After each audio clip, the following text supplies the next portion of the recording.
हे प्रभु 100 टंका दे था ऊपर गले फेरे देवी।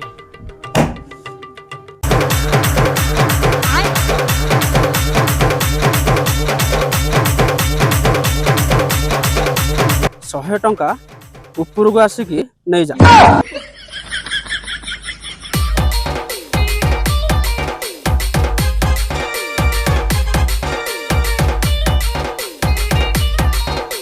एतिकी हौ पछे बिचारा लोकटा को दे देवी।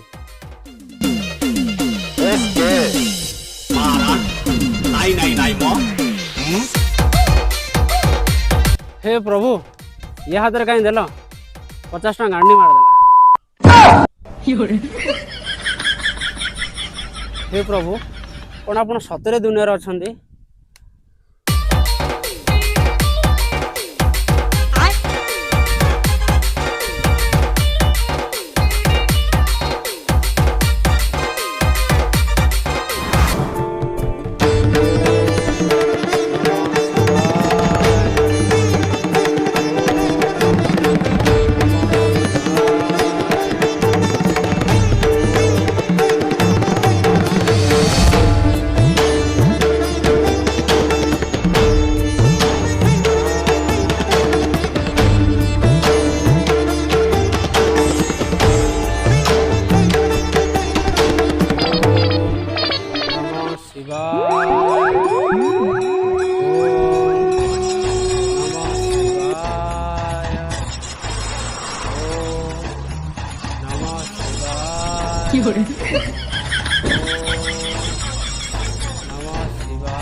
बस आखि खुला बस तुम तपस्या रे मु प्रसन्न।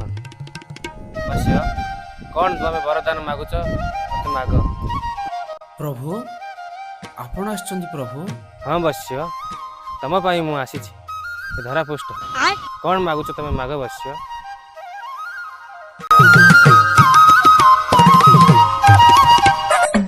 आयुष्मान तमें कौन वरदान चाहूच माग। बस प्रभु स्वयं आपण आछंती किंतु सन्देह थिली ये दुनिया रे भगवान अछंती ना नहांती सेति पई प्रभु तपस्या करूथिली।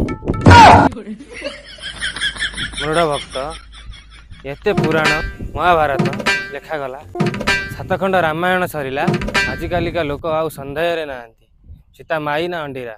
मूर्ख गध तू 14 वर्ष नष्ट करदेलु भगवान अछंती ना नहीं जानिबा पाई। प्रभु जब आपण कोन स्वर्गपुर को फेरी जिवे ना बस मु एते दिन पर ए धरा पृष्ठ को आसी मु पृथ्वी टूर करी टिके पळेबी आ। ठीक अछि प्रभु मु ए पृथ्वी रे आपण को टूर कर।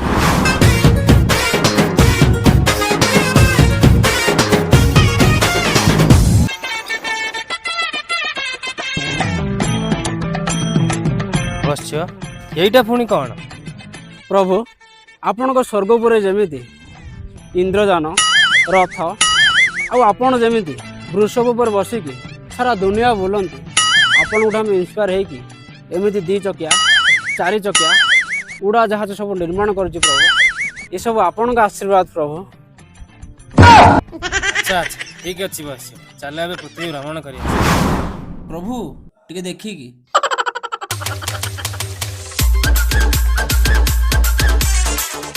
अरे जानटा तो भल होईची भाबुची गला बेले को नहीं जीवी आधेर गोटे आ प्रभु नहीं कि जीवे जे कौन आपण स्वर्गपुर रे पेट्रोल पंप अछि।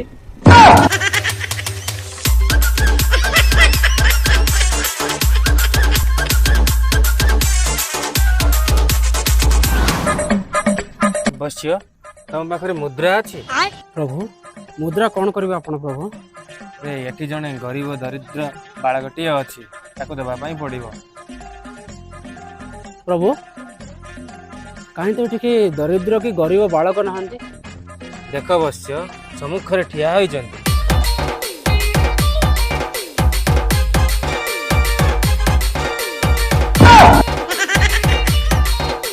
ପ୍ରଭୁ ତାଙ୍କୁ ଆପଣ ଗରିବ କହୁଛନ୍ତି କି? ହଁ ସେ ଗରିବ ନୁହେଁ ପ୍ରଭୁ, ଆମ ପୃଥିବୀରେ ସେମାନେ ହେଉଛନ୍ତି ସମସ୍ତଙ୍କଠୁ ଧନୀ ବ୍ୟକ୍ତି ପ୍ରଭୁ। ଓହୋ, ଏଇ ମାନେ ତାହେଲେ ମନ୍ଦିର ଭିତରକୁ ଆସୁଛନ୍ତି। ମୁଁ ଭାବିଲି ଦାରିଦ୍ର ମାନେ ଆସୁଛନ୍ତି। ଏପଟେ ତ ଗରିବ ଯେ ମନ୍ଦିର ବାହାରେ ଭିକ୍ଷାବୃତ୍ତି କରୁଛନ୍ତି। ଆରେ ମୁଁ ଭାବୁଛି ତ ଗରିବ ବୋଲି ଏମାନଙ୍କୁ ମୁଁ ବରଦାନ ଦଉଛି। ପ୍ରଭୁ ଆମର ତେଲ ମୁଣ୍ଡରେ ତେଲ ମାରୁଛନ୍ତି। ସେମାନେ ଧନୀ ଲୋକ, ତାଙ୍କ ପାଖରେ ଗାଡ଼ି ଅଛି, ଘୋଡ଼ା ଅଛି, ଆଉ ଦି ଦିନ ମାଣ୍ଡ ବି ଥିବ।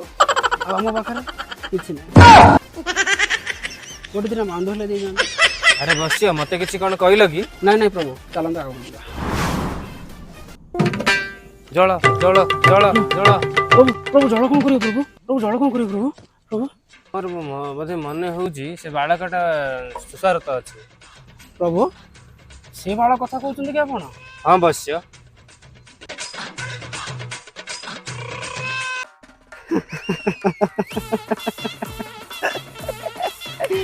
ପ୍ରଭୁ ଆପଣ ମଝିରେ ମଝିରେ ପୃଥିବୀ ଟିକେ ଏମିତି ଭ୍ରମଣ କରିବାକୁ ଆସନ୍ତୁ।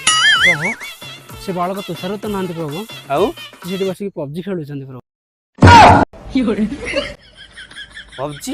ସିଏ କଣ? ହଁ ପ୍ରଭୁ, ଆପଣ ଯେମିତି ସ୍ୱର୍ଗପୁରରେ ରମ୍ଭା, ମେନକା, ଉର୍ବଶୀଙ୍କ ନୃତ୍ୟ ଦେଖନ୍ତି, ଖାଲି ସମୟରେ କ୍ରୀଡ଼ା କରନ୍ତି, ଆଜିକାଲିର ଆମର ଯୁବଗୋଷ୍ଠୀ ଖାଲି ସମୟ ମିଳିଲେ ଏମିତି ପବଜି ଖେଳୁଛନ୍ତି ପ୍ରଭୁ। ତେବେ ଆସନ୍ତୁ ଏବେ ଆମ ଘର ଆଡ଼େ ଯିବା ପ୍ରଭୁ। ଚାଲ ବସ।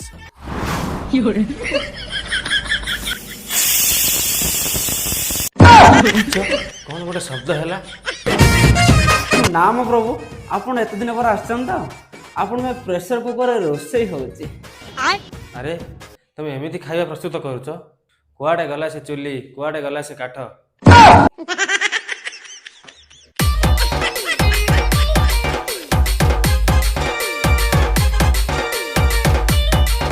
ଆରେ ମୁଁ କଣ ତା ଭିତରେ ପଶିଗଲିଣି?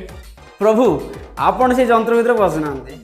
ଆମ ଭଳିଆ କିଛି ମାନବ ଆପଣଙ୍କ ଚରିତ୍ରରେ ଅଭିନୟ କରି ସମାଜକୁ କିଛି ଶିକ୍ଷା ଦେଉଛି। ହଁ ସେ କଥା ଅଲଗା, ଯେଉଁମାନେ ଦେଖୁଛନ୍ତି ତାଙ୍କର ଟିକେ ଆଖି ଆଉ ଦେହ ଟିକେ ଖରାପ ହେଉଛି ଆଉ। ପ୍ରଭୁ ଆଉ ଗୋଟେ ଜିନିଷ, ଏପଟକୁ ବୁଲନ୍ତୁ, ମୁଁ ଆପଣଙ୍କୁ ଦେଖାଉଛି।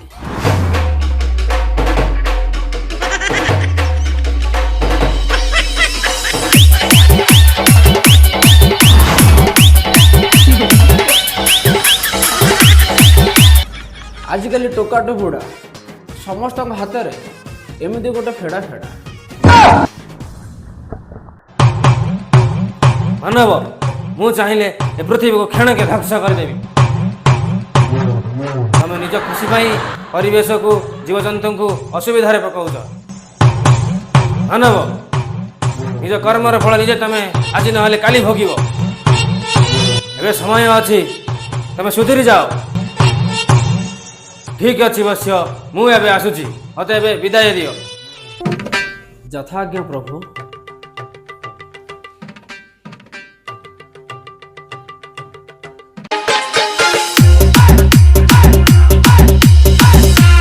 ପ୍ରଭୁ ଆପଣ ଗଲେନି? ଆସେ ଯିବା। ପ୍ରଭୁ ମୁଁ କିଛି ବୁଝିପାରିଲିନି ପ୍ରଭୁ। ଆରେ ମୁଁ ତ ସାଙ୍ଗ ନଣ୍ଡା। ବିଶ୍ୱାସ ହଉନି ନା? ର ଦେଖଉଛି ର।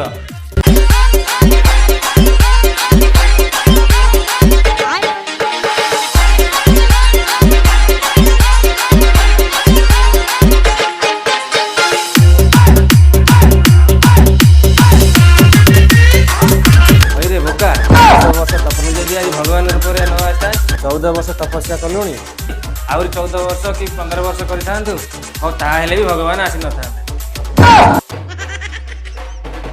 ହଇରେ ନଣ୍ଡା ତୁ